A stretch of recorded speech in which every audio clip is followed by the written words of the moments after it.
Well, Jack, welcome. Thank you for having me on. Well, it should be A up, really, shouldn't it? Because we're both from the Yeah, same neck of the woods. A up, me dog. indeed. I Yeah, always get exactly. look. I always get people looking at me like I've spat in their face. It's normally Southerners. If I try and bring out the Midlander in me, I go A up because I'm like, oh, why are you saying that to me? So I have to kind of rein it in normally. But it's nice to just let the Nottinghamshire flow for once. Yeah, I definitely found that having moved down to Bristol, that I either find myself really hamming up the northern, or really Oh, toning A it up. down. So it goes one way or the other, really. And I never talk normally. It's either like properly full on northern or not so much. You don't realise you're doing it either, do you? Like my wife's from Kent, so when I'm around her, I tend to go a bit softer. But then if Mm. my granddad rings or my mum, it's straight in like get a sausage cob on go, and Yeah, it just rushes out of me. So yeah, I don't know. yeah. It fluctuates, doesn't it? But as well as being Jack and both from Nottinghamshire, we both have bits and bobs to do with Spring Watch and the Watchers. Admittedly, quite a bit more because you're a story developer. Or you started as a story developer, didn't you? Yes, And yeah. what's your role? You're a researcher now, is that So right? now, yeah, so now I am a researcher, but in a slightly different role. I started as a story developer, and just to briefly explain what that is, a story developer is on Spring, Autumn, Winter Watch. Our unique selling point really is that we have our live cameras out wherever we're based. Spring Watch is watching nests. Autumn, Winter Watch, it's normally badger sets, fox dens, things like that, feeding stations.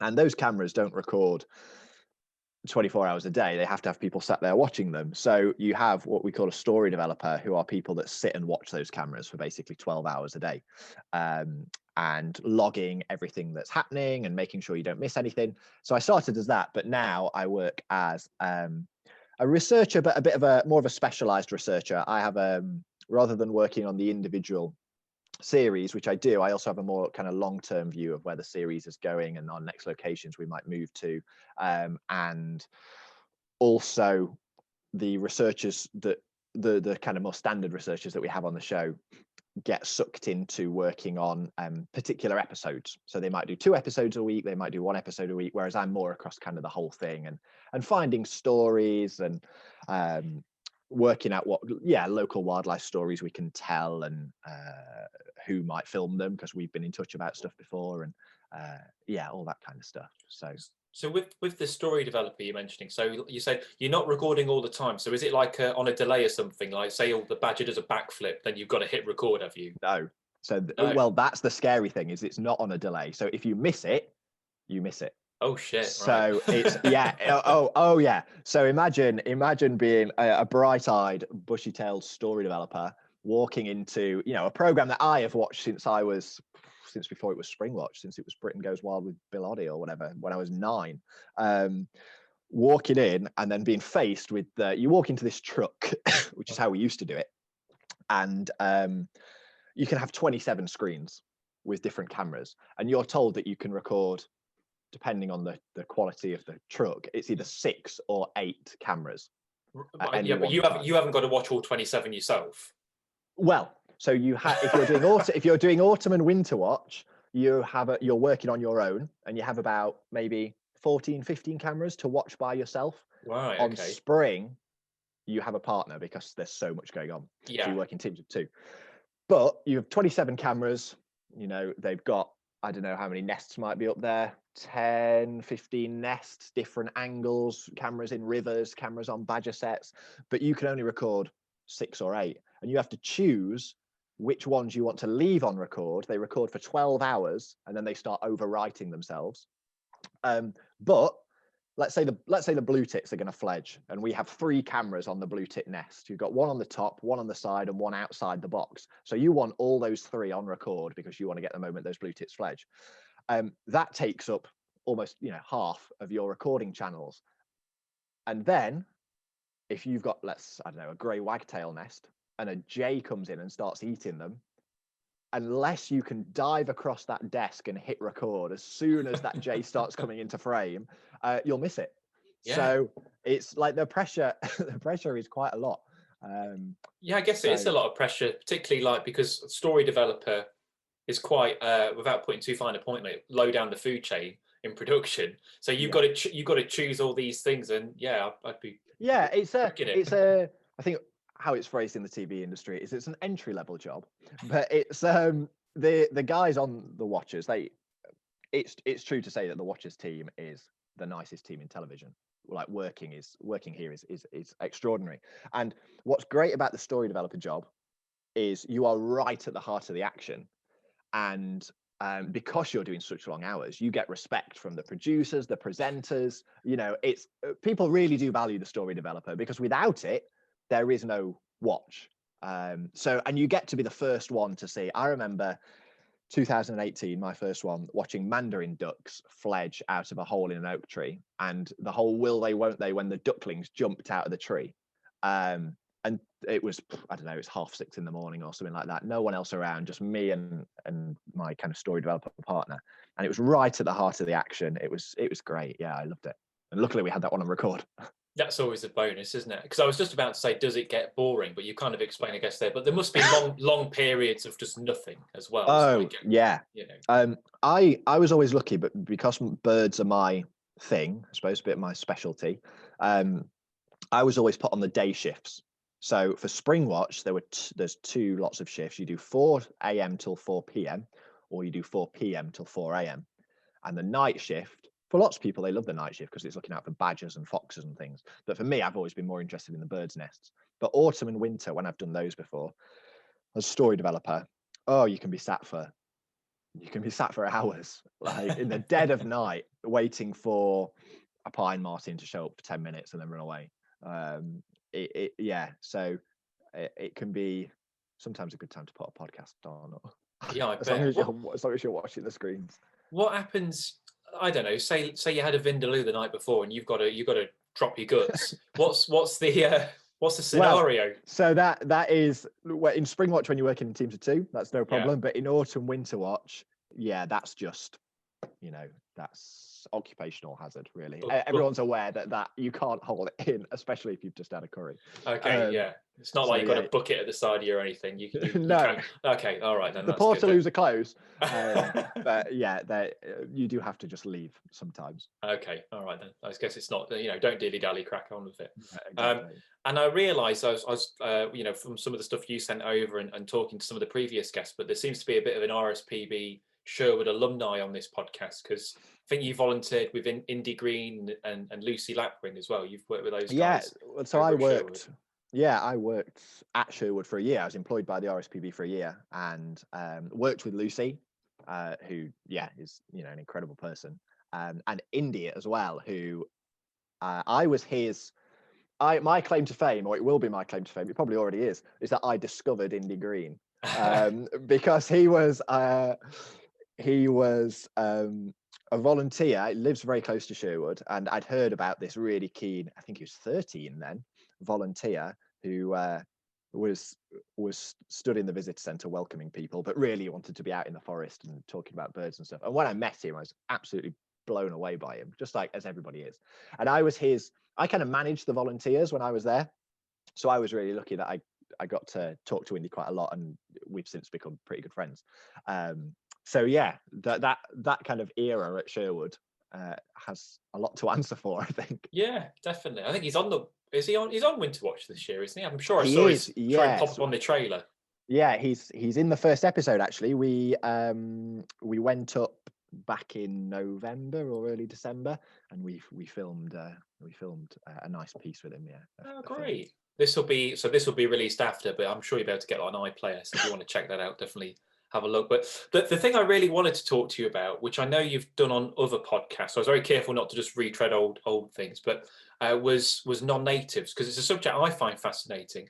And I think I saw it on one of your Instagram stories, which, by the way, if anyone's not seen, if you don't follow Jack on Instagram, I highly recommend it, because his stories are so characterful. Like, they're very snappy, aren't they? You kind of do these very quick edits, which I really like. Yeah, I think that was really inspired by when I dipped my toe frighteningly into the world of TikTok over lockdown, and desperately trying to cling on to my youth, and entered the world of TikTok. How old are you, Jack? Actually, I'm 27. 27. Okay, all right then. A couple of years younger. Yeah, so I saw that, and I really like the way things are really stylishly edited together on there. And I thought I could do something similar like this, but was too frightened to put it on TikTok, so I put it on Instagram. And yeah, they seem to work really well, and people seem to like it because it's very just quick. And Yeah, you can have a lot of fun with it. You can make jokes out of the way you edit things together and all sorts of stuff. yeah. No, I think it works. It works really well. But you did, I can't remember exactly. It was about non-natives anyway, and that got Mm. me thinking because the UK is something like 1.7 billion pounds a year to control non-native species in the UK, which is a crazy amount of money. You know, think the amount of cornettos you could get with that. It's a lot of money to do this. So, and I also remember from that Instagram story that you kind of recently changed your views on non-natives, or at least questioned your Mm. views on them, haven't you? So just wanted to delve into that a little bit. Absolutely, yeah. And the the um, the way I kind of came to the discussion was I am a great believer, I suppose, in um, making sure that I don't end up in the bubble, the dreaded bubble of self-reinforcement of everything you believe in, and whether that's following people on Twitter that think a little bit differently to how I think, or in this case, it was seeing a book called I can't remember where I came across it, but it was called something like the new wild, how non-native species or how invasive species will be nature's salvation. And I thought, well, that is against everything that I believe. So I'm going to buy it and I'm going to read it. I can't remember the name of the author. It's probably on my bookcase behind me. Fred, someone or other. But I bought it and I read it, and a lot of stuff in there I particularly didn't agree with, but a lot of stuff in there I thought it just made me reevaluate, I think, our perception on non-natives, and also our perception on whether the damage that they do is really the fault of the organism, or is it a symptom of how broken our ecosystems are. For example, things like grey squirrels. So grey squirrels, I don't like grey squirrels, and I would love grey squirrels to be gone completely. But Yeah. are grey squirrels such a problem because we don't have as many pine martens and goshawks and things like that to bring them under control? And really, does nature care what colour our squirrels are? As long as we've got squirrels and they are occupying the same niche, does the ecosystem care? We might care, but red squirrels aren't an endangered species on the continent. There's loads of them. They're not something that we're hanging on to because it's got nowhere else to be. So, and if we got rid of all grey squirrels, would red squirrels live here in Bristol? I can look out my flat window and I can see grey squirrels in the trees opposite or walking along the street. Would red squirrels ever do that? So if we removed all grey squirrels, do we just end up with more areas without any squirrels whatsoever? So it was questions like that were thrown up by this book that I started thinking, yeah, I still don't know whether I am, pro grey squirrel. I'm certainly not. But there were questions like that it threw up, and I thought, and it just made me reevaluate my position on it, and whether we should be so militant about it, I suppose. Yeah, and I guess that's good to kind of pose those questions to yourself, because it's interesting you say that. I'm just trying to think, are there any urban red squirrels in Scotland? But I don't. I don't I know mean, whether I think there are I believe there are. People listening to this probably know more about it than me. I believe there are in places like Berlin.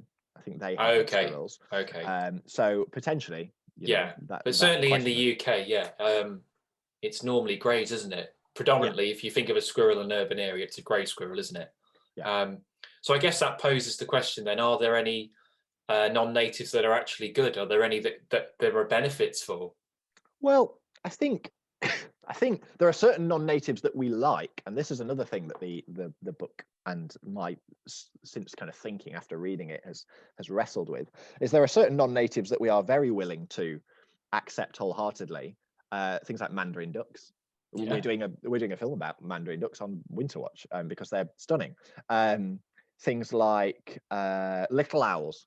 Little owls are a classic. yeah, We're yeah, yeah, now concerned that little owl population is declining, and we're doing things to yeah.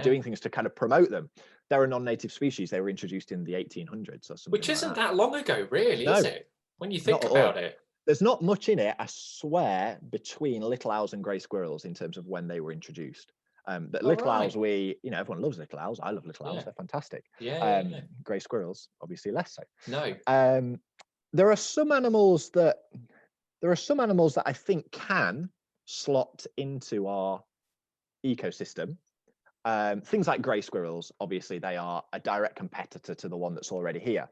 But something like muntjac deer, they come in and they fill a niche because we don't have that small deer. We have red deer, we have fallow deer, we have roe deer, but we don't have anything on the scale of a muntjac. Now, muntjac, I'm very aware, cause a lot of damage when their population gets to huge levels because they browse the low shrub layer that things like nightingales and stuff like. But is that because there's no predators of muntjac? Is that because we Yeah. don't have? Is it the fault that thing is here? Because all deer, even the native ones, are a problem at the minute in British Yeah. conservation Oh, because yeah. of too Massively. many of them. So is it a case that the muntjac is a problem, or if we had a more complex Yeah. ecosystem with all its components, would the muntjac just slot in? And a nice example of this is in Poland, in I can never pronounce it, the Białowieża forest or whatever it is, the Okay. amazing ancient forest in Poland that has bison and wolves. And it's basically, if you want to go and see what Europe used to look like, you go to this forest in Poland. And they have a pretty good population of raccoon dogs, which come from Right. Wow. Japan, which are Okay. little, I don't know what family they're in. They're probably some kind of mustelid, but they literally look like a cross between a raccoon and a dog. And they were very popular pets that were brought over from Japan. And now there's a thriving population in this forest and across lots of Europe.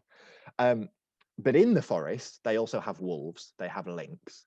And although they are a generalist predator that eat ground nesting birds and things like that, when I've spoken to people who work quite extensively in that forest, that animal doesn't seem to be having pretty much any noticeable, negligible effect on native wildlife because it's just slotted into that ecosystem and it's got that top-down pressure Yeah. to really make it part of the ecosystem rather than being able to dominate the ecosystem. Yeah. So, I'd be really interested to know, because one thing I don't know loads about is underwater life and fish. Yeah. So I'd be really interested to know about your perspective on invasive non-native species when it comes to freshwater habitats. Yeah. So the trouble with non-native freshwater species is typically you've got invertebrates, you've got fish, and they breed at an alarming rate. So when you have a muntjac or a bird, they might only have half a dozen young at most a year. So they take their time to spread. But something like a zander or a catfish, signal crayfish, can have thousands of young in one season. So it can be quite a dramatic change to an ecosystem when you get lots of things that weren't there before. And it's interesting that you say about slotting in. So something like a zander, which is a predatory kind of perch, a little bit bigger, they were introduced by the same person who introduced grey squirrels, the Duke of Bedford. He Ah. introduced muntjacs, he introduced grey squirrels, he introduced zander, and he introduced was catfish. So he had game. He was keen on weird things. Mm. And zander get to a similar size to pike. And what you tend to find is pike numbers will go down slightly because there's competition for food, but the pike that remain tend to get bigger because they eat the zander as well. Ah. So they'll eat the little zander anyway. So it kind of gets to an equilibrium. It'd be better if they weren't here, obviously, but it's very difficult to remove them because you've got a non-native species in a medium that we can't really see and control very well. So Yeah. normally, once a non-native species, a freshwater species gets established, it's almost impossible to eradicate it. The exception being something like a koi pew, which were Yes. around in the 60s. But I mean, a big kind of fat beaver-looking thing is a little bit easier to get rid of than hundreds of thousands of crayfish or zander or things like that. So sometimes they slot in, but then other signal crayfish being the absolute epiphany of that is that there's no foolproof way to get rid of them. The really depressing thing is we've tried poisoning, draining rivers. There was even a study in Nottingham actually of a lake in Bulwell. Have you heard of Bulwell? Do you know Yeah, Bulwell? yeah, yeah, yeah. Yeah. No, Bulwer. So there was in a lake there, and they were getting the large male signal crayfish because they cannibalize the smaller ones. I thought, right, if we get these and castrate them, then they'll eat the smaller ones, and eventually they'll all gone. And these things are so fucking hardcore, they regrow their balls. Like, Whoa. so they are just, the Terminator of the natural world. So they chop them off, there, off you go.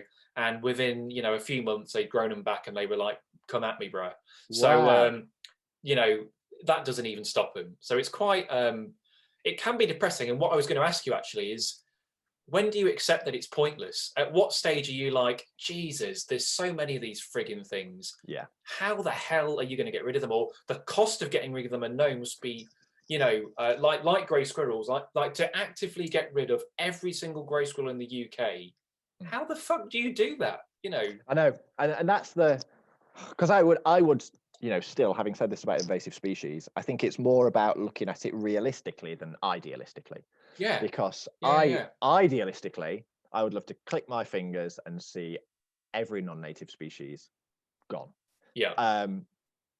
But that isn't going to happen. And like you say, things like great. But then you think about some of the things we've eradicated in not just in the UK but in the world. And I always think about the most extreme example is the passenger pigeon in the US, which about 200 years ago was the most populous bird on earth. There were billions of it. And it was this pigeon that had this really unique behavior where it was hyper social. And there are astonishing reports of flocks that would blacken the skies as they flew over.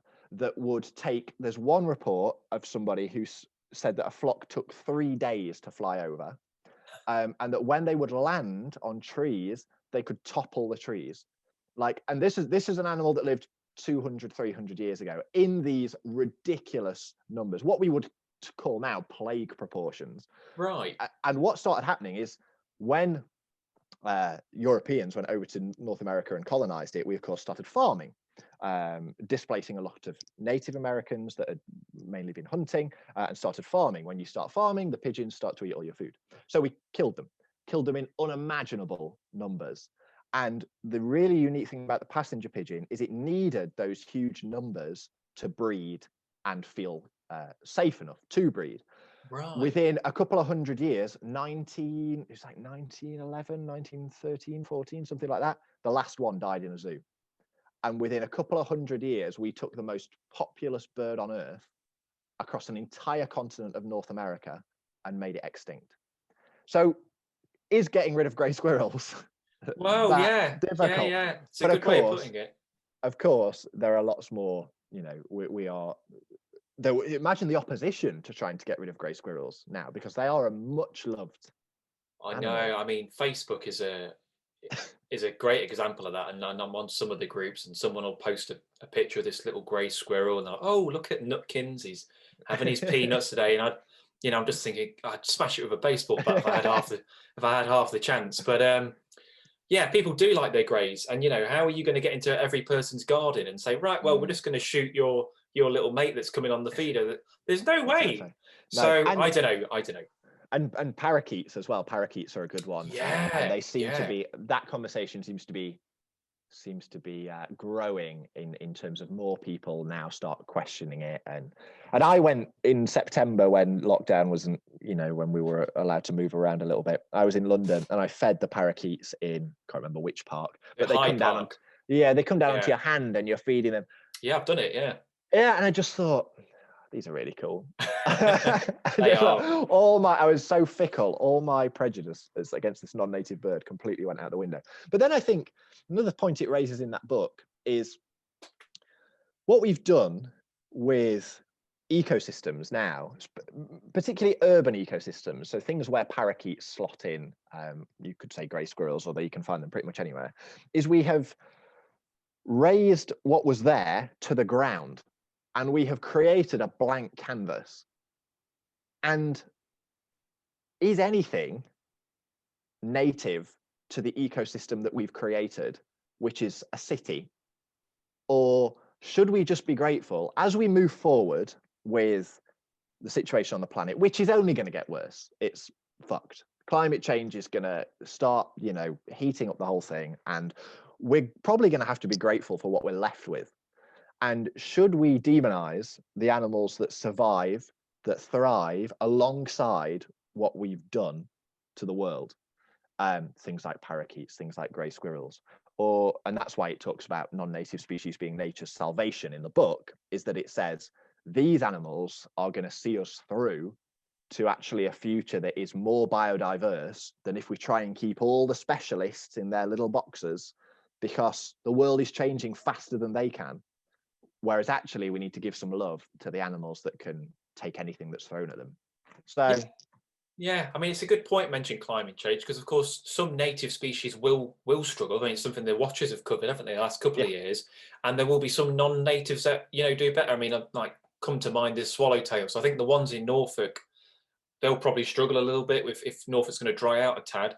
But then you've got the continental swallowtail, which superficially looks the same, but it's much more generalist, and they are starting to come over, like southeast of England, they're finding them now. Or if you look at common frogs in the UK, they prefer a slightly cooler climate and a wetter climate, as opposed to, say, marsh frogs, which are non-native, but they like it warm. They're more active warm. They spread warmer. So should we not celebrate? Is marsh frog the one that's where I am in Bristol, down on the Somerset Levels? Is that where they have in Ham Wall and Shapwick Heath, and they make a really loud noise in the summer? They're a similar species. They're called Perez frogs, and same family. So it's really confusing, and I won't go into massive detail, but they're all called green water frogs, and then they split off into loads of different families. Okay.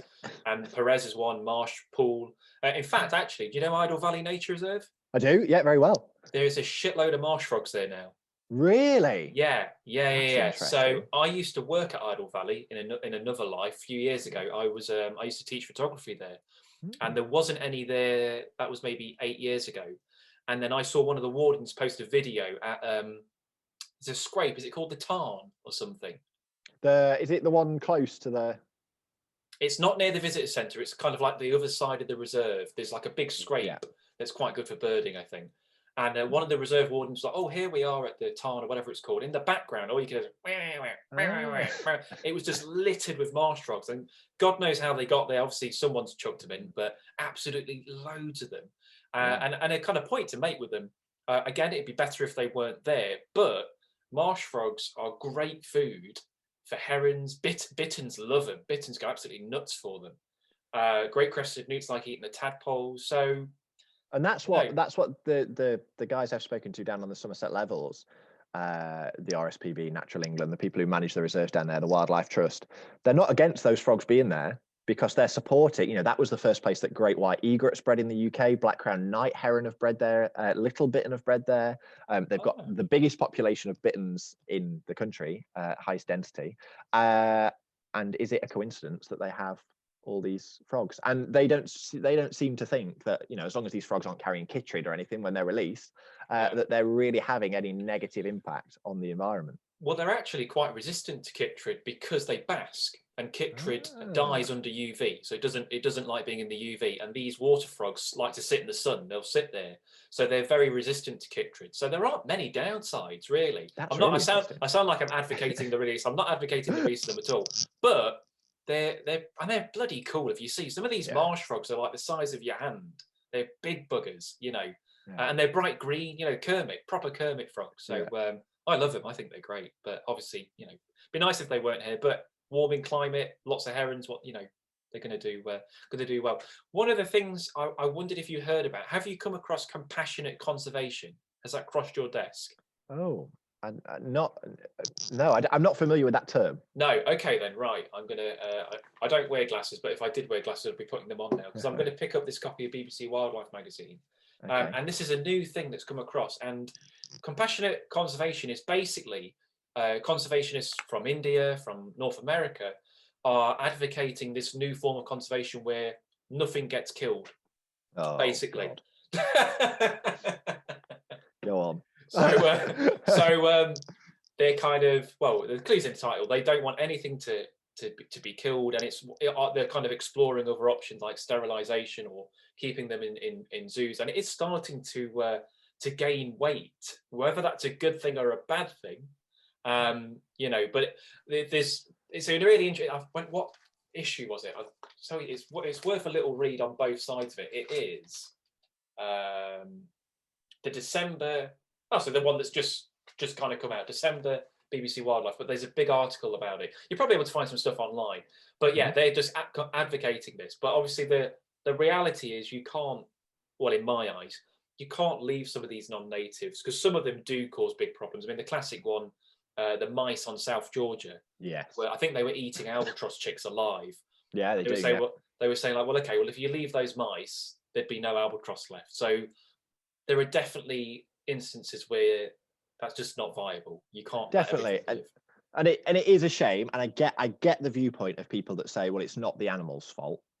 We put them there. Yeah. And therefore, it's our responsibility to deal with it. And if the best way of dealing with it involves the lethal removal of those animals, I think that's necessary to do it. We have, as we've said, we've messed the world up so much that I think we have to, by whatever means necessary. And I think really interesting debate is when it comes to organizations like the RSPB, who they don't hide, but they don't publicize the fact that they control on some of their reserves, foxes, corvids, and deer. And the reason they're controlling things like foxes, corvids, etc., is because they are hanging on to some of the last populations in the UK of things like curlew, things like redshank, other wading birds, lapwing, some of those strongholds. And they could, and they often do, build big predator fences and things around it, but that's not going to stop a crow flying in.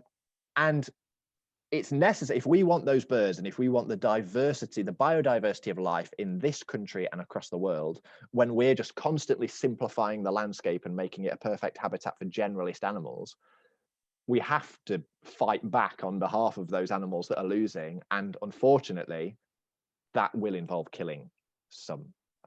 So yeah, compassionate conservation, it's a nice idea. Great if we can do it and it works successfully. But I think in the real world, unfortunately, we have to be a little bit more cold-hearted. Yeah, and I guess like you were saying earlier, all those species they're controlling, none of them are rare. They're absolutely everywhere. If they're, I don't know the exact numbers, but even if let's say they're killing a few hundred, that's still like a drop in the ocean. That these species are found absolutely everywhere. So yeah, and to save, like you said, in terms of the albatrosses, to save animals that the vast majority of their breeding population might be on that one island, and you look at that and you think, well, if you don't kill them, that bird could well go extinct, or you're certainly pushing it down the road to extinction. It's probably worth killing a few mice. Yeah, exactly. I think so. I mean, I think it's clear to say we're both quite interested in non-natives. Are there any in particular that maybe surprised you? So, I mean, like we talk about the parakeets. I mean, there's the scorpions in Kent. I went to see those a couple of years ago. Amazing, absolutely incredible to see them. So, are there any that you're like, I did not know we had those in the UK? So the one I discovered for myself, I suppose, was here in Bristol. There's a big population of wall lizards from European wall lizard. And during lockdown, when I was doing my walks from the flat, I went up to Clifton Observatory, which overlooks the bridge, and there was this whacking great big green lizard that I could get, and I got within about 30 centimeters of it. I got a really nice picture of just on my phone, and was Googling it there and then, and it was the European. They're quite ballsy. They're a ballsy lizard. Yeah. And I then over the summer saw loads of them because I went out looking for them, and I'd go out in the morning and I'd sit on the rocky bits next to the Clifton Suspension Bridge, and in the heat of the sun with like the rocks, and there's like red valerian growing everywhere, and you've got lizards running, and it just feels like you're in the Mediterranean. So that was really surprising. They were great. And they're another animal that I think, when we were talking about animals slotting in, are wall lizards just filling a niche Well, there's no lizard in the UK that does that. I mean, as far as because common lizards can live on rocky areas, but not typically cliffs, and sand lizards are really rare, so they're not really going to be impacted in that area, I guess. So so there's them, and I'm sure the local kestrels will be liking them as well. There are kestrels that breed in Avon Gorge, and I'm sure they're eating eating those. But what I'm really interested in when it comes to the whole non-native debate is the whole. So one of the non-native things when you asked, does anything surprise me, is the one thing I find fascinating is eagle owls in the UK. Yeah, And good shout. the fact there is a wild feral population of eagle owls breeding in the UK. Don't think anyone truly knows the numbers, but they're certainly out there. Birds have been ringed, people are monitoring them. And the big divide is whether we should let them be, whether we should encourage them even, or whether we should wipe them out. Because I think there was a case in the Forest of Bowland where eagle owls completely wiped out a hen harrier nest. So they'll kill anything. They'll kill buzzards, they'll kill foxes, they'll whatever. They'll take a fox. Yeah. Really? How big are they? Well, eagle owls. I don't know how big. This is not great for audio media. Yeah. moving my hands. I'm not sure how big they are, but they've big enough just to take a fox.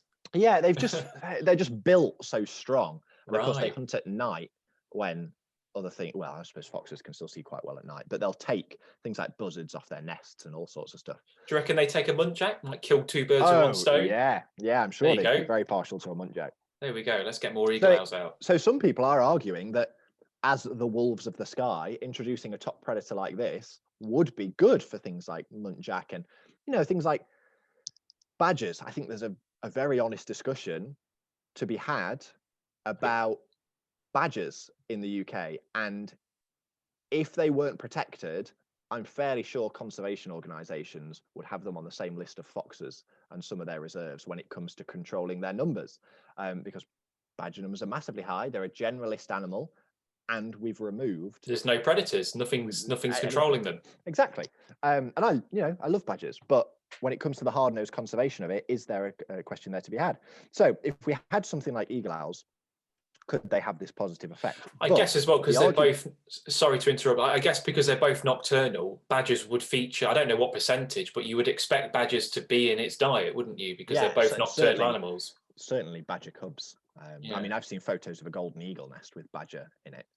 Okay. So I'm sure for an eagle owl that's more active at night when it's going to come in contact with a badger, certainly.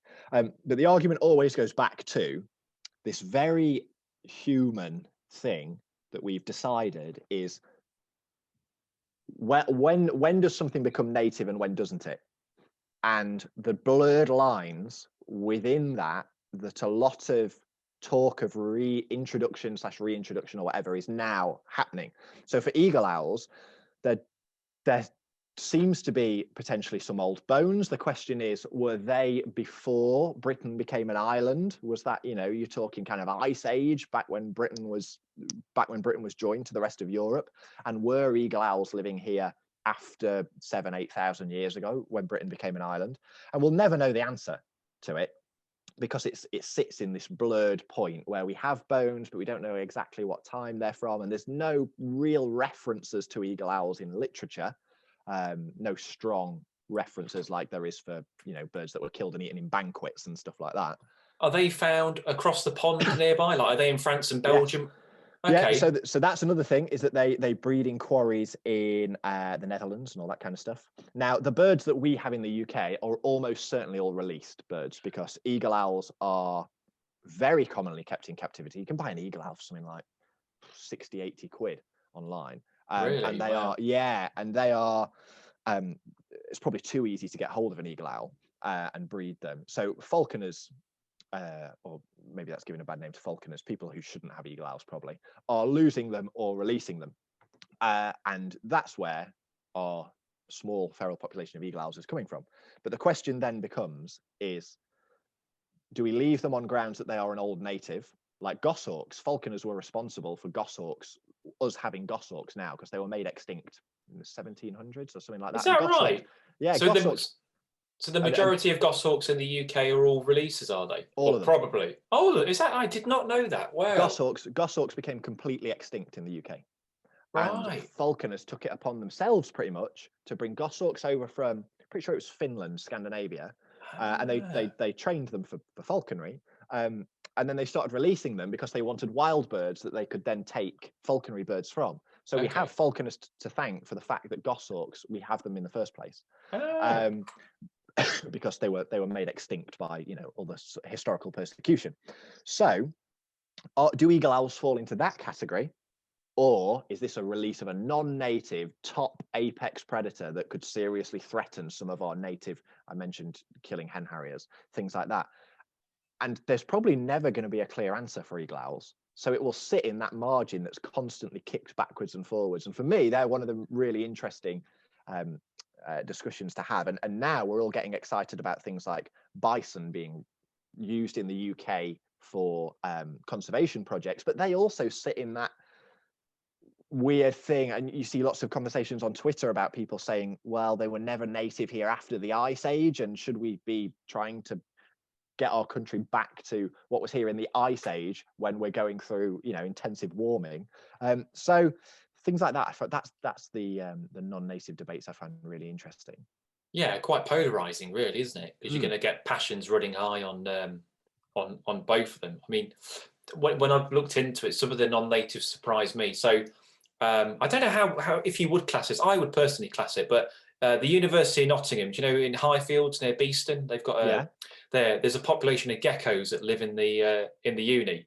No way, in the uni? Yeah, in the uni. So they've been there for be a great story. They've been there for about 30 years, and no one's exactly sure how they got there, whether it was a student who get them as a pet, or whether because there's an animal science there, so they could have got out there. And every now and again, like the cleaner will find a gecko in the light bulbs and stuff. And I'm dying, because I lecture at the uni every now and again. I'm dying to go with a head torch at night in the summer and see if I can go find some of these geckos on the wall. You know, like if you're on a holiday in Spain or something, they're all over the place.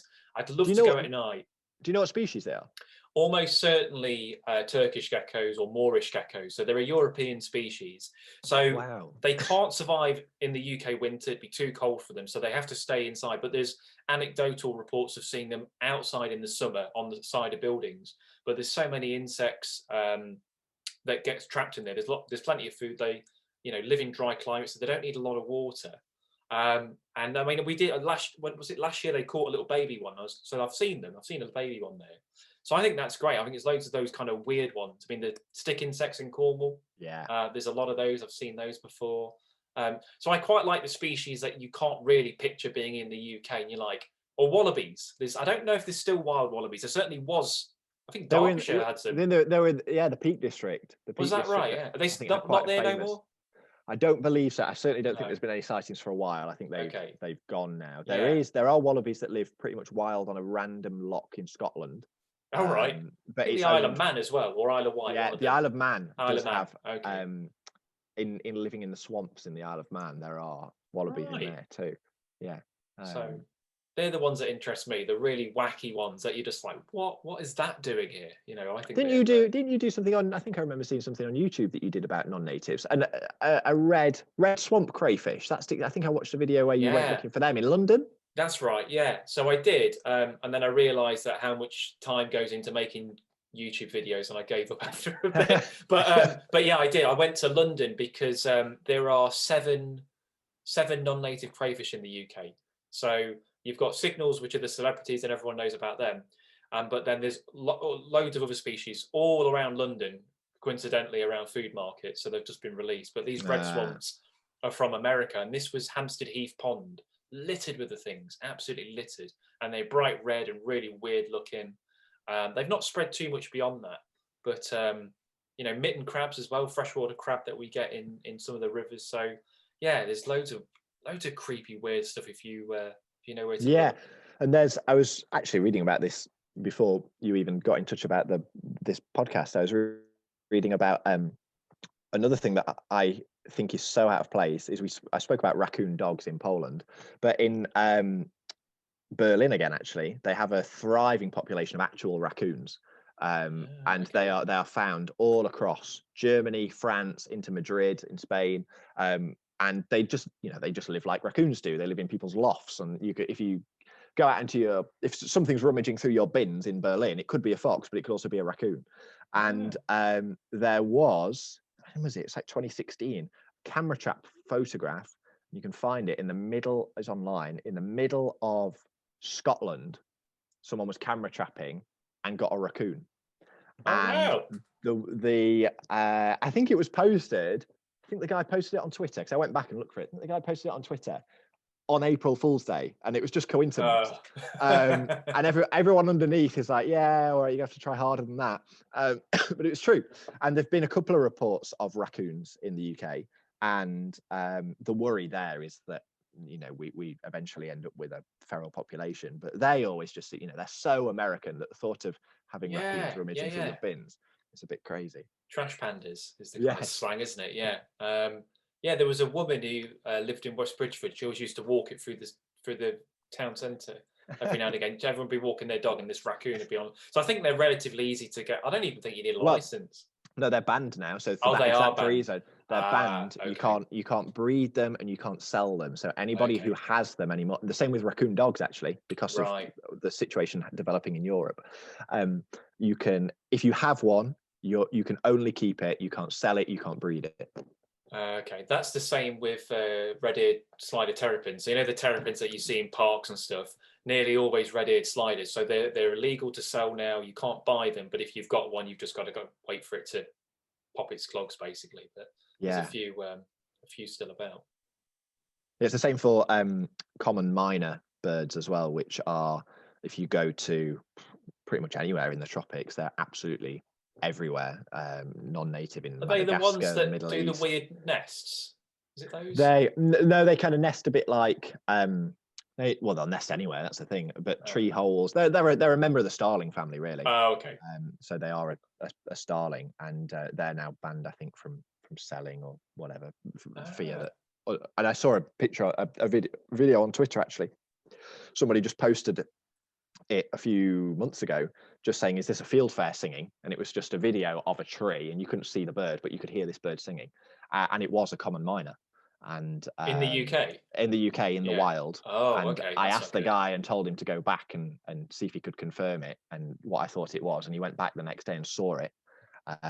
So yeah, they are another bird that's kind of commonly kept in aviculture. And because there aren't, you mentioned about freshwater species earlier, but I'm trying to think of any really bad non-native birds in the UK, because there aren't.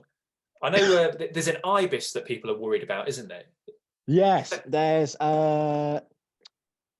is it African sacred ibis? I think African sacred ibis is in big populations in Italy. Yeah, I think if I'm remembering rightly, which has escaped from collections. We're likely to get, with the continued warming of the climate / our drive to create more wetland habitat, which is seeing us being colonized by egrets and all that kind of stuff, we're probably likely to get glossy ibis breeding soon, but that will just be a natural colonization. Yeah, that wouldn't be invasive, would it? That'd just be sacred ibis, African sacred ibis. Yes, certainly. I suppose bad birds, they really aren't. Both waterfowl, actually, that jump to mind. One is Egyptian geese.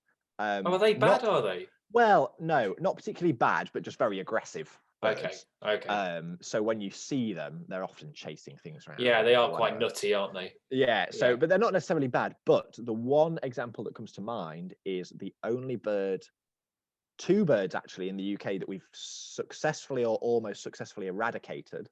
Okay. One was monk parakeets, which, like the ring-necked parakeets, they build massive nests, like weaver bird style nests, but a lot messier. Are they the ones in Madrid? There's quite a lot in Spain, isn't there? Yes, there is. And they've got like a white front rather than the all green appearance of a ring-necked parakeet, and a little bit smaller. And it can cause some serious damage when they build on telegraph pylons and things like that. So there was a population of them somewhere in London, I think, and they went out and eradicated them so that they didn't become established. And then perhaps the most controversial and famous example is ruddy ducks in the UK. Yeah, we had them in knots. Yeah, so back when I was starting birding as a kid, ruddy ducks was something that I'd see. I'd go to Clumber Park, which was just down the road from me. Colic had a lot of them. And ruddy ducks, ruddy ducks would be seeing a ruddy duck displaying, a North American bird that was brought over here by Peter Scott, who set up the Wildfowl and Wetland Trust and Slimbridge and all that stuff. He brought them Ah, over as part of his collection. I think he brought 2 pairs over, and from there we got they got busy. the ruddy duck invasion. And yeah, the males, absolutely gorgeous birds, deep red with a bright blue bill, and they do all this displaying. But the worry was that we were creating such a large population that they were starting to move south into Europe, where they were breeding with the very closely related, within the same genus, white-headed duck of Spain, which is really rare and very localized to one area. So the decision was made that for the good of the white-headed duck, so we didn't dilute the gene population and therefore the whole species, that we would eradicate every ruddy duck. And it was really successful. That now it's been maybe 8-10 years since I last saw one. And they've been mopping up the last ones. I think I saw when I was looking into the invasive species stuff that then to mop up the last ones, it now costs about £5,000 to kill each bird, because you've got to go to all the lengths that you've got to, because they're now so rare. But that has been successful. It was massively controversial amongst the birding community, and I imagine the wider nature-loving community. But that was a successful eradication of a bird. But in terms of it actually causing any, I suppose, damage in the same way that something like a grey squirrel would, or a mink, of course, being one of the worst invasive species, ruddy ducks didn't, but it was this hybridization problem. Same thing as wildcats, then, I guess, is it? Yeah, exactly the same with feral domestic cats Yeah. breeding with wildcats and diluting the population. I mean, it's a similar point to what I was on about earlier, I guess, but it's also like, I know, I don't know if you know Pete Cooper, but he does a lot of rewilding stuff, and he'll hate me for saying this, but, you know, it's like, what's the point if there's only 50 left and there's God knows how many frigging cats all around that are just going to plow these poor wild cats as soon as they get half a chance? Is it sort of is it a loss? Is it a lost cause? I don't know. I don't know. Yeah, well, now they're doing, I think the future is, and what people seem to be doing now is bringing wildcats over is getting completely rid of the notion that it is the Scottish wildcat. And although it may have been a separate subspecies, is now just bringing over the European wildcat with the belief that you can release it in high enough numbers that they only want to breed with themselves. Okay. And any hybridization that occurs on the edges of the population is quickly diluted by the fact there are so many wildcats. And the reason we have problems with hybridization nowadays is because the wildcat was persecuted into such small numbers that it doesn't have a choice but to breed with feral cats. Right, I'm with you. But in the natural order of things, in areas of Europe where they've been reintroduced or are living quite successfully, a wildcat will always prefer to mate with a wildcat, and they're quite aggressive to feral cats. But in Scotland, they've got no choice. That's all. Right. Okay, they want a bit of action. They've got to go for a tarted up domestic cat. Well, I was about to say you would, wouldn't you? But I wouldn't go for a domestic cat, as probably made my feelings known on this podcast before, my ideology on those. But look, this brings us kind of to the end of it, buddy. So it's been fascinating talking to it, and I don't. It's one of those things where it's difficult to have a clear answer on it, but hopefully this has given people some food for thought. Yeah, I don't think there is, and I've certainly not come to a clear answer, and it's all there to be debated and discussed. But I think the thing it taught me, maybe more than anything, was just to constantly reevaluate the beliefs you hold when it comes to conservation. Well, I mean, in anything, but in conservation and nature, and read things that challenge it, and some of it sticks and makes you think about the world a little bit differently. I think so, buddy. Well, look, best of luck with Winter Watch. Hope it all goes well, and I'll see you soon. So, ta-ra, duck. Thank you.